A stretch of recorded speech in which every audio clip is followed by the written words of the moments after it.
Live from downtown Detroit, Local 4 News at 11 starts now. Record heat on the way, bringing dangerous conditions the next few days all across Metro Detroit.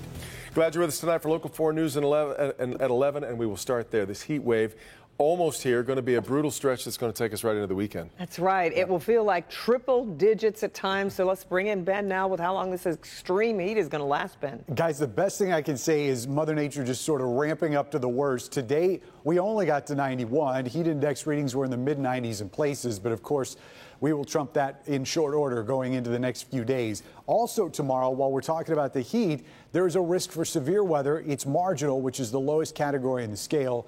Everybody is in the mix tomorrow. We'll talk timing on this. And add this to an air quality alert because of ground level ozone. So if you've got breathing issues, keep in mind tomorrow is not going to be your day. The worst of the heat is Friday and Saturday. Air temperatures mid-90s. Records will be close, at least on Saturday. We'll look at how it's going to feel in your 4-zone forecast coming up. Don't forget to download our Local Forecasters app to keep it with you, not only for the severe threat, but also to monitor temperatures over the weekend. It's all in your app store for free by searching WDIV. Guys? All right, Ben, we're learning more about the condition of a 1-year-old boy from Brighton injured in a case of shaken baby syndrome. Police have arrested the boy's mother's boyfriend. The baby remains at Children's Hospital in Detroit. Jason Colthorpe is there right now. We've been waiting for new information on how the boy's doing, Jason. And there is a little bit of information on that, Devin, and if there is a sliver of good news, it is that the boy seems to be improving at least a little bit in the eyes of his family, that is, who are at his bedside here at Children's tonight. This is baby Jonathan, just 1 year old, and tonight at Children's Hospital in critical condition. His ordeal began here at the Brighton Cove Apartments. At some point in the last 2 days, Brighton police say the boy was viciously abused by his mother's boyfriend. They say the 21-year-old man, who is not Jonathan's father, threw him to the floor of their apartment 3 times, causing him to hit his head, and was then, to quote police, shaken feverishly. His mother, who is pregnant with that boyfriend's baby, was in the room at the time, according to police. The whole thing shocking to a neighbor there. It's disgusting. You know, I don't understand how anyone can do any of this stuff, you know. Jonathan was then taken to St. Joseph Woodland Hospital with seizures and placed on a ventilator. Medical staff notified police saying the boy had clear signs of shaken baby syndrome. Police arrested the boyfriend, whose criminal history includes drug charges. Tonight, Jonathan's grandmother tells me he is showing signs of improvement, opening his eyes and looking at people in the room, which includes his mother, aunts, grandparents, and his biological father. Yeah, and as for the boyfriend who's been arrested in this, he remains in the Livingston County Jail and could be arraigned in this case as early as tomorrow. Guys, back to you. Jason, I am wondering if the family is worried at all about charges maybe coming against the mother as well. Has that been discussed? It has, and they are, in fact, Evan, which is one of the reasons why they didn't want to go on camera or talk in too much detail about that part of things tonight there, knowing that the mom was in the room when this happened. Police need to sort that all out, and they're worried that this could lead to charges, but they'll see how it plays out. Yeah, sure will. All right, Jason. Kim.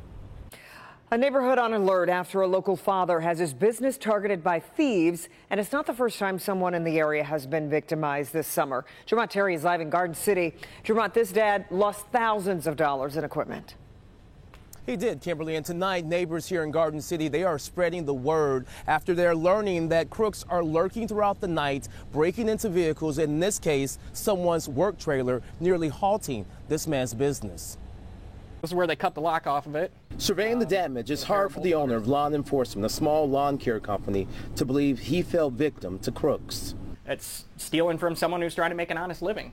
In the early morning hours on Wednesday, Jason Feeney's home surveillance captured a man sneaking up to his works trailer. When within minutes, take a look as the guy pulled out a bolt cutter and chopped the lock, gaining access to everything Jason needs to work. And this is quite a blow to me. An estimated $3,000 worth of equipment stolen. They emptied this rack out, which is the two weed whackers and the edger. The thief only left these mowers behind because they were too big to fit through the side door.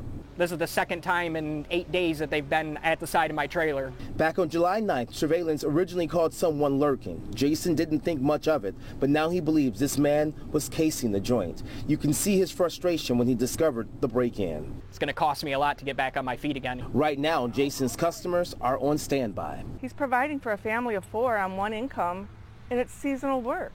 A pickup was spotted driving around the house during both incidents. Jason says Garden City Police told him this wasn't the first theft. There was a trailer down the street from us that had the lock cut on it. A trailer about 2 miles from here, the whole trailer was taken out of the street. They can only break into so many trailers and get things.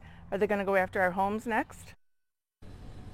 Garden City Police have not reported an uptick of home burglaries or burglaries whatsoever, but in light of this incident and the other trailers that were broken into, neighbors are extra vigilant. If you know anything that can crack this case open, contact police. Reporting live in Garden City tonight, Jermont Terry, Local 4. All right, Jermont. 2-year-old Gabriella Vitale back home in Monroe County with her family, and that is saying something after she went missing up north. Toddler wandered off Monday morning while her family was camping in Oscoda County, and it wasn't until Tuesday morning that the family received a call. Gabriella was found safe and sound. The girl's mother describes that nightmarish 24 hours. I didn't lose hope, but I went through that night without her, and it's nothing I've never experienced. Never wished this upon anyone. When she was out there and she was in the woods, I knew she wouldn't stop.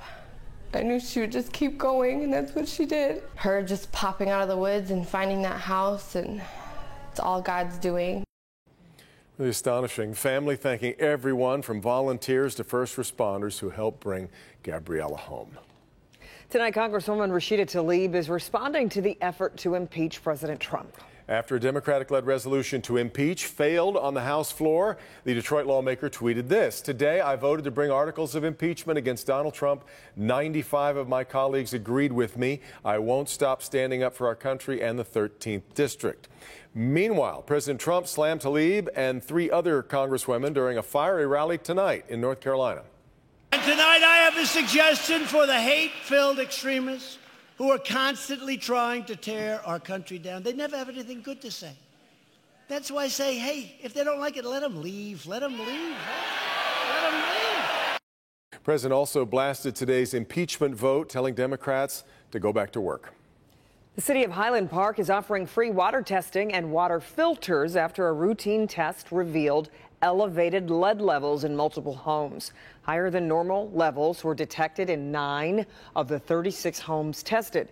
The city is urging residents to run their tap water for a few minutes to flush out lead. Residents can pick up their free water filters starting tomorrow at the city's fire station. Now a Local 4 update on a story been following out of Macomb Township. The president of the Subdivision Association says they have identified the person who has been defecating in a community pool. The pool was previously closed due to human waste being found on several occasions. The person in question will no longer be allowed to return to the pool for the remainder of the season, but apparently mystery solved. More than a dozen Shih Tzus need a home after being rescued from a Dearborn house. The 18 dogs range in ages from 3 months to 3 years old, all living in the same home when their owner turned them over to a local shelter. The dogs are soon going to be put up for adoption, and we put the information, if you're interested, on how to adopt them at clickondetroit.com.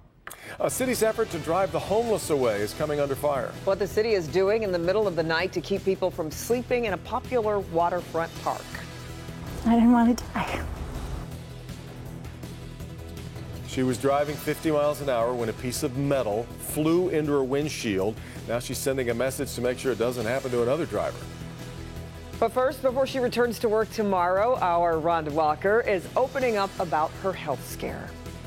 If I allowed the situation to persist, it was only going to get worse.